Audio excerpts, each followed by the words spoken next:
Welcome to the Kennedy Center Performing Arts Series, brought to you by the Kennedy Center and the Prince William Network. My name is Rose Cano. I'm the director of North-South Connections, a cultural exchange project between artists of North and South America, and your moderator for today's program.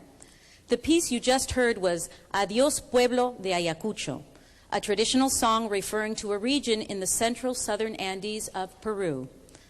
Today we are presenting a very special group of artists, Los Danzantes de Ayacucho, traditional scissors dancers and musicians from the Peruvian Andes.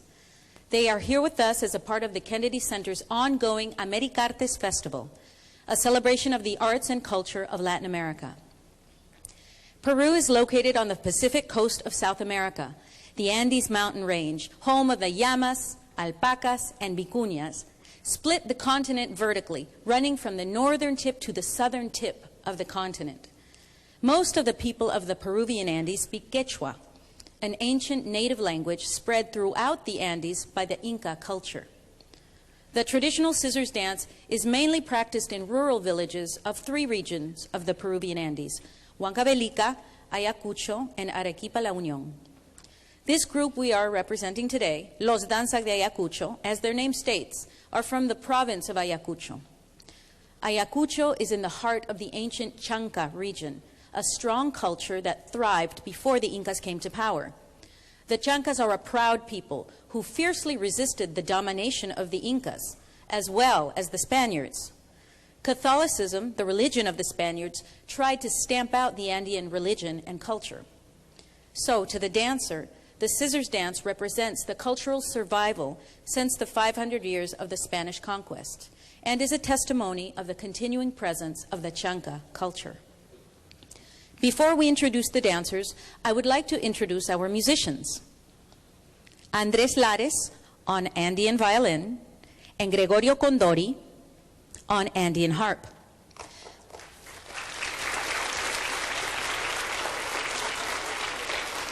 Stringed instruments were brought to South America by the Spaniards over 500 years ago and have since been completely incorporated into traditional Andean music. Although the harp and violin may sound like typical Western instruments of a symphony orchestra, these instruments here today are tuned and played quite differently. The musicians are wearing traditional everyday clothing from the Andes, a tightly woven poncho to keep out the bitter cold, the ojota, a rubber sandal made of tire tread, and most importantly, a felt hat. In the Sierra, or mountains, you can't be without a hat. It is common for an artist from the Andean region to have an artistic name. Violinist Andrés Lares is known as Chimango, which in Quechua means sweet bread, named for the sweet sound he makes with his violin. Our harpist, Gregorio Condori, is known as Lapla, which means in Quechua, droopy hat. And now, Andrés and Gregorio will play for you another traditional song from Ayacucho entitled Putumayo, which means muddy river. Putumayo.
The music is an integral part of the scissors dance.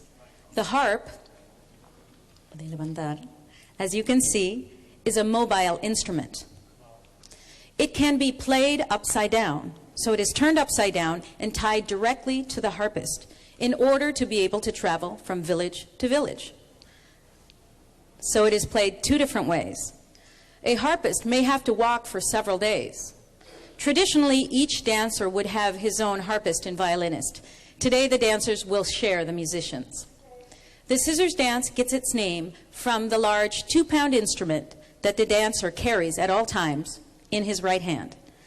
This instrument looks like a pair of scissors without the connecting pin, so that the two blades can make noise. The blades, however, are not sharp. The dancers must keep a peculiar rhythm going with the scissors throughout the entire dance. The scissors keep one beat, the dancer's feet keep another beat, and his head keep another.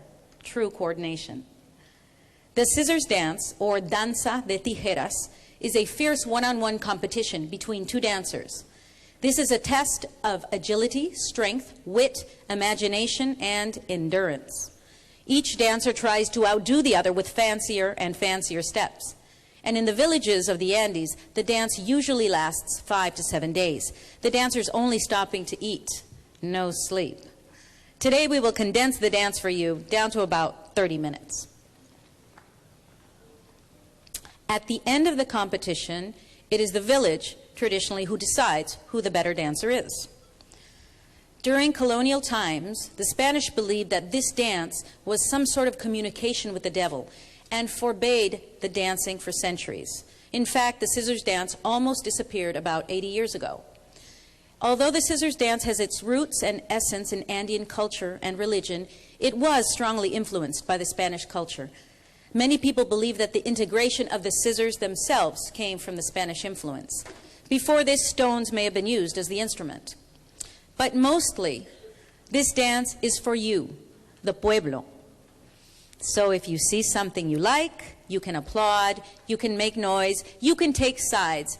You can show them who you think is doing the best moves. So who will be the better dancer? You will decide. And the dancers take the competition very seriously. You will see. So you will see that first, the dance begins gradually with the basic steps of the pasacalle, which is the introduction of the adversaries. The hunang, the dancer from above, and the uring, the dancer from below. Then come the steps of the tonadas, which is each dancer's personal expression of his relationship to the spirits of the surrounding peaks and mountains. And now, without further ado, Los Danzas de Ayacucho, Peruvian scissors dancing.